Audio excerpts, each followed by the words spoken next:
So I've been doing cold therapy for a little over a year now, and a lot of people are curious about the benefits. And while there are several, the biggest difference I've noticed in my life is how it's changed my anxiety. Do not be afraid to ask for help. It will be the most healing thing you've ever done in your life, and I promise you your life will drastically improve. Hi, Jalen. How are you? I am good. I'm good. How are you? I'm good. Thanks so much for stopping by the show today. Yeah, it was perfect timing actually. I was flying out here for a wedding and I saw that this popped up and I said, Seattle, do they know I'm coming? And it just was funny for me, but couldn't, I'm happy to be here. Couldn't have thought of a better place to be. Hey, so Yeah. start off by walking me through your social media process and success and how that all came about for you. So I've been doing social media um, probably since 2020, towards the end of it. So I was also on a TV show in 2020, Love Island, for I think about a week. It was a very short stint on it. It was during COVID. I got a random DM in my inbox, and I thought someone's pulling my leg. After I got done with it, I started to maybe post a little bit on Instagram and take it a little more seriously as far as being a an influencer or a social media person was concerned, and it just didn't resonate with me. Something felt super off. It didn't feel genuine. And so I took a pretty long break. And then TikTok, I got interested in TikTok and started to consume and scroll. And I was just becoming a very big consumer of it and thought I could do this. I think I got some pretty good creative visions for this platform, which bled over to Instagram. So I've been doing Instagram really since I want to say late 2021. So coming up on 2 years that I've been, creating a process with it, and it's become a full-time career for the past like 9 months. So, what inspires you to create the content that you do? I know you do a lot of like day in the lives and your Yeah. face plunges and all of that Yeah. content. What inspires you to post those videos? I think it's to be a resource for people. I think that's my big calling within social media is just to put myself out there, give people some additional motivation or thought to, different ways to consider life. On social media, your life looks so serene. Can you talk to me about the importance of maintaining your mental health and making sure that everything is peaceful for you? I've been in therapy for almost 2 years as well. And so I've been doing the work internally to promote just a peaceful life. 2 years ago or so was just, I really focused on the daily habits or rituals, as I call them now, that really make a difference in my life. And so I'm very, very intentional with my time. I'm very, very intentional with my creative outlets during my day, which is social media, which is, a lot of other things that I do. But I think the ritual in which I find a lot of my routine and just place of being when I wake up and go to sleep, all those little things I can replicate on a daily basis have completely transformed my mental health. So, you recently made a post about how you now refer to your routine as a ritual. Why? Yeah. So I was actually at a event, an Alicia Keys event. I've been big on this idea of routines. I'm like, I'm a routine person. I'm a routine person.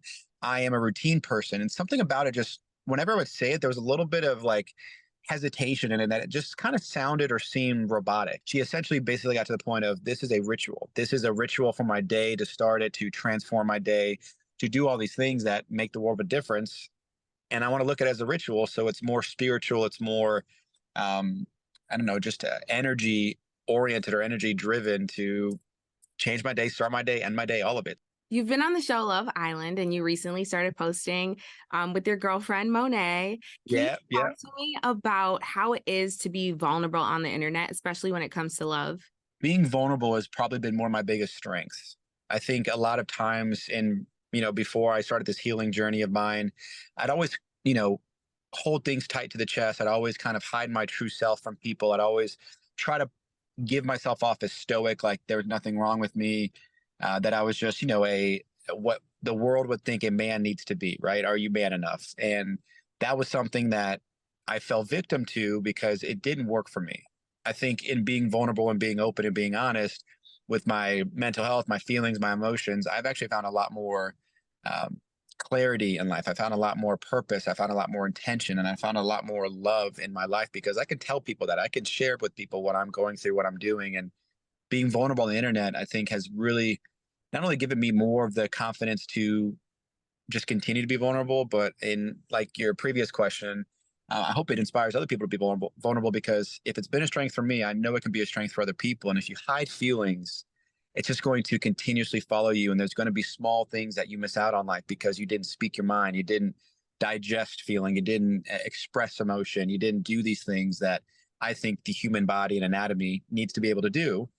And for me, it's just, being vulnerable with my love is something that I don't think we see enough in this world. I think we're driven by a social construct or society now that is, we need to be cold. We need to be, ruthless. We need to be, like focused on ourselves, be selfish, until we're ready in our 30s, 40s, and for families and all these things. And I don't know, I'm a lover boy. At the end of the day, I love love. I've witnessed love. In the music I listen to, there are love songs, and I can just feel it when I listen to it, that I've always wanted that. And the second I got that, why would I not scream it from the mountaintops? And so that's part of my approach with, being in a relationship on the internet now, or sharing that with the internet rather.